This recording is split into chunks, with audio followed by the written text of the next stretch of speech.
Се мобилизираат патриотските здруженија во земјава, стари се обновуваат, нови се формираат, а сите имаат иста цел – одбрана на Македонија. Усвоија и повелба според која тие се подготвени со сите ненасилни и насилни средства да ја бранат татковината.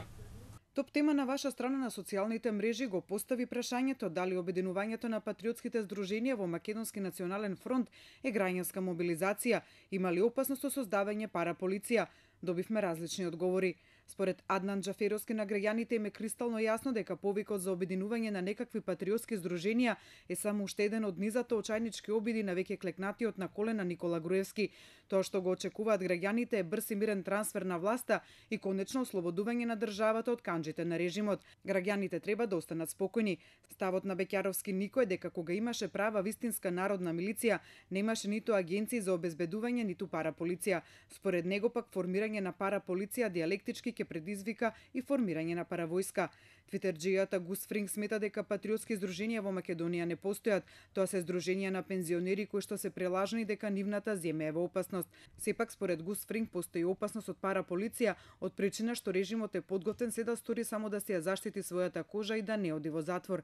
Имаат спремено и параполиција, веќе не размислуваат за последиците на народот, туку само како да се спасат од одење во затвор, ќе биде лошо, напиша тој.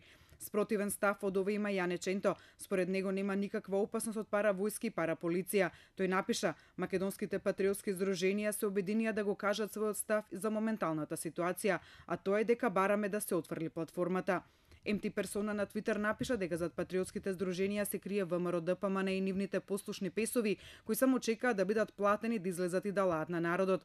Никнејмот Волкот од шумата има сличен став. Тие не се патриотски здруженија, туку партиски кои што името Македонија го користат за да ги зачуваат криминалците и нивните високи позиции, напиша тој. Ставот на твитерџијата стварала се дека најголем дел од тие кои протестираат се членови и симпатизери на ВМРО ДПМН, кои бранејќи ја врхушката си ги бранат личните општествени позиции.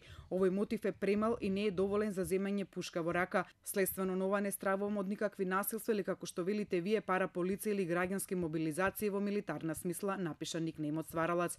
Енди Дуфрен пак смета дека се работи за обична закана на група насилници. Сепак државата го има апаратот за физичка принуда во своји раце по сите политиколошки дефиниции.